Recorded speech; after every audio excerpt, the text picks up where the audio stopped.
ऋग्वेद के 10वें मंडल में जब आप पढ़ेंगे पुरुषाह सुक्ता के अंदर, तो आपको पढ़ने के लिए मिलेगा। परमेश्वर को पहचाने कैसे कि वो मेरे लिए मर रहा है, उसके बारे में लिखा है कि अश्वमेध यज्ञ का घोड़ा जिस तरह से अलग किया जाता है, वैसा ही वो पुरुष भी जब बलि किया जाएगा, अलग किया जाएगा, और उसके सिर पे कांटों का गुच्छा सिर्फ इसलिए रखा जाएगा ताकि आप पहचान पाए ये है वो मुक्तिदाता जो मेरे लिए मरता है। ये बात मैं परमेश्वर की कर रहा हूँ, ईसाइयों की कर नहीं रहा। ईसाई की सुन के अगर समझ के सुनेंगे, आपकी समझ के बिल्कुल बाहर बातचीत है। एक ईसाई बोलता है, हिंदू सुनता है, कुछ समझ में नहीं आता।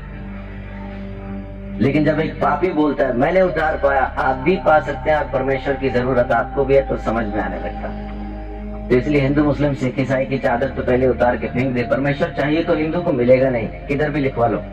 सिख को मिलेगा नहीं, मुसलमान को मिलेगा नहीं, ईसाई को मिलेगा नहीं, मिलेगा इंसान को। उस इंसान को जो पापी है, स्वीकार करता है कि मैं हूं पापी और मुझे एक मुक्तिदाता की जरूरत है, उसी को तो मिलेगा। पहलवान को डॉक्टर की क्या जरूरत है? जरूरत तो मरीज को है। तो धर्मी को परमेश्वर नहीं चाहिए, परमेश्वर तो पापियों को चाहिए, और पापियों को बचाने ही वो जमीन पे आया, यही उसकी माफक है।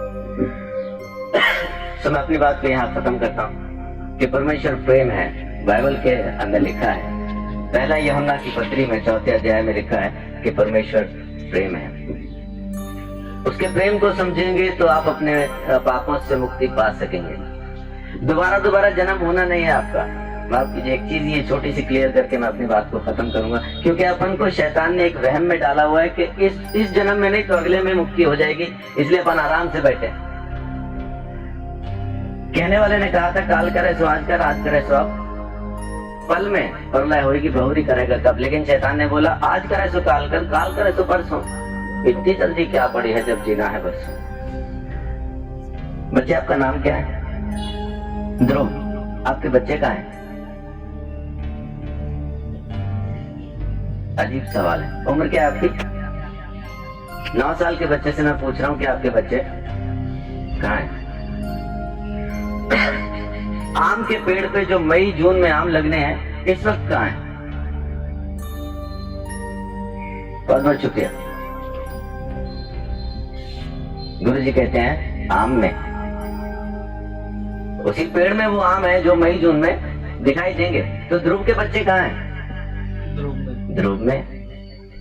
जब उसका मौसम आएगा बच्चे नजर आएंगे। तो जब ध्रुव नहीं था तब उसके बच्चे कहाँ थे?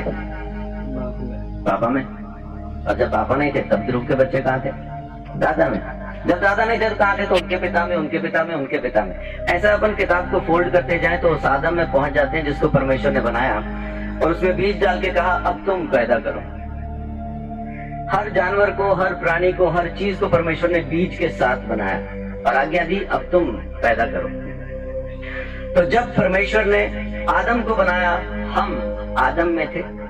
जब परमेश्वर ने आदम को यह आज्ञा दी ये फल ना खाना, तब हम आदम में थे। जब आदम ने आज्ञा तोड़ी तब हम आदम में थे। जब आदम परमेश्वर से अलग हुआ तब हम आदम में थे। इसी तरह से हम परमेश्वर से अलग हो गए। हमने किया कुछ नहीं, खाया पिया कुछ नहीं, गिलास तोड़ा 12 आना किया आदम ने, अलग हम हो गए।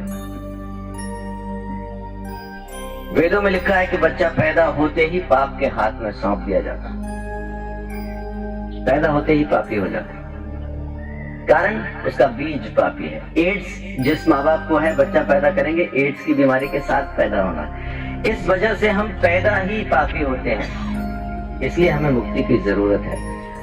और अगर मुक्ति हम खुद ले सकते होते तो मुक्ति दाता शब्द कभी आता नहीं। देने वाला हमको जरूर चाहिए, वो एक ही है। परमेश्वर ने हमारे लिए मुक्ति का रास्ता खोला, स्वयं हमारे लिए बलिदान दिया ताकि हम हमारे गुनाह से आजाद हो जाएं। ये उसकी मोहब्बत नहीं तो और क्या। तो उसकी मोहब्बत से आप अभी इसी वक्त मुक्ति पा सकते हैं। आपको जन्मों का इंतजार करना नहीं, क्योंकि यही एक जन्म है, दोबारा होगा नहीं। आज के बाद दोबारा हम कभी पैदा नहीं होंगे, ये पहला और आखिरी जन्म है। मुक्ति मिलेगी तो अब, नहीं मिलेगी तो कभी नहीं। जो परमेश्वर प्रेम है, उसके प्रेम को समझे, उसके दिए हुए उद्धार को समझे। यीशु मसीह ने मेरे लिए मेरे सारे दंड को सह लिया और मेरे गुनाहों से मुझे आजाद किया। ये काम उसने आपके लिए भी किया है, बस आपको स्वीकार करना है। परमेश्वर आप सबको बहुत आशीष दे। बड़ी बात।